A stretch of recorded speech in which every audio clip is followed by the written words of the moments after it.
Türkiye Cumhuriyeti Dışişleri Bakanı Mevlüt Çavuşoğlu, Türkiye'nin 10 kişiden oluşan bir gözlem heyetini Doğu Türkistan'a göndereceğini söyledi. Çavuşoğlu, 52. Güneydoğu Asya Uluslar Birliği Dışişleri Bakanları toplantısı kapsamında bulunduğu Tayland'da Çin Dışişleri Bakanı Wang Yi ile görüştü. Erdoğan'ın Çin ziyareti kapsamında Uygur Türkleri konusunu da gündeme getirdiğini belirten Çavuşoğlu şu değerlendirmelerde bulundu. Bizim beklentimiz Çin çatısı altında Uygur kardeşlerimizin huzur ve barış içinde yaşamalarıdır. Cumhurbaşkanımızın ziyareti sırasında Çin Devlet Başkanı Türkiye'den bölgeye bir heyet göndermemizi teklif etmişti. Daha sonra 24 Temmuz'da Çin Büyükelçiliği bakanlığımıza gelerek bu daveti resmi bir şekilde iletti. Bugün de bu konuyu konuştuk. Bu davete Cumhurbaşkanımız prensip olarak olumlu yanıt vermişti. Şimdi o bölgeye Çin'in daveti üzerine değişik kurumlardan oluşan yaklaşık 10 kişilik bir heyetimizi göndereceğiz ve oradaki durumu arkadaşlarımız yerinde görecekler dedi. Çin yönetimi Doğu Türkistan'daki toplama kamplarında tutulan Uygur Türkleri ve diğer Müslüman azınlıklara mensup kişilerin büyük çoğunluğunun evlerine döndüğünü iddia etti.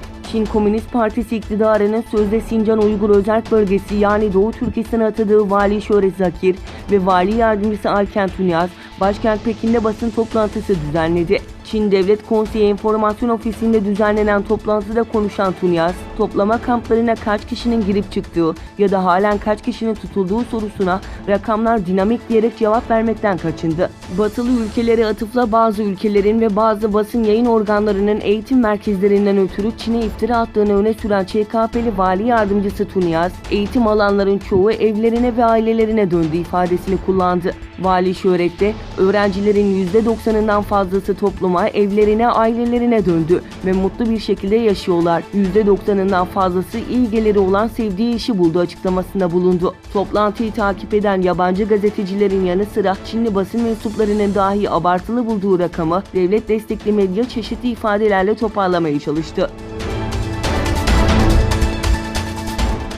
ABD yönetiminin Mısır, Güney Kore ve Kanada'ya toplamda 1,5 milyar dolarlık silah satışına onay verdiği bildirildi. Bu üç ülke arasında Mısır'daki darbeci yönetimin denizlere yoğunlaşması ve savaş gemileri alacak olması dikkat çekti. Pentagon'a bağlı ABD Savunma Güvenlik İşbirliği Ajansı'ndan yapılan yazılı açıklamada ABD Dışişleri Bakanlığı'nın söz konusu muhtemel silah satışlarına onay verdiği konusunda Kongre'nin bilgilendirildiği kaydedildi.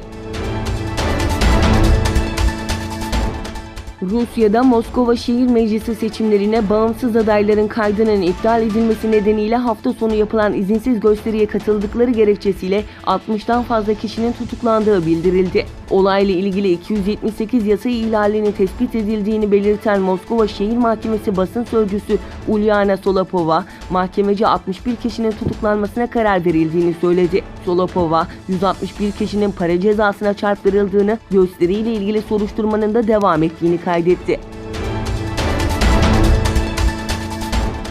Rusya'nın resmi haber ajansı Rusya'nın Hindistan ile 1000 adet havadan havaya füze satış anlaşmasını imzaladığını duyurdu. Gelen son bilgilere göre Moskova'nın Hindistan'a Wimpel R-27 tipi havadan havaya füze sattığı bilgisi yer aldı. Federal Servis'ten yapılan açıklamada bir süre önce havadan havaya füze sistemleri üzerine oldukça büyük bir anlaşma imzalandı. Hindistan 1000 civarında füzenin ülkelerine tahsisi için taahhütte bulundu denildiği belirtildi.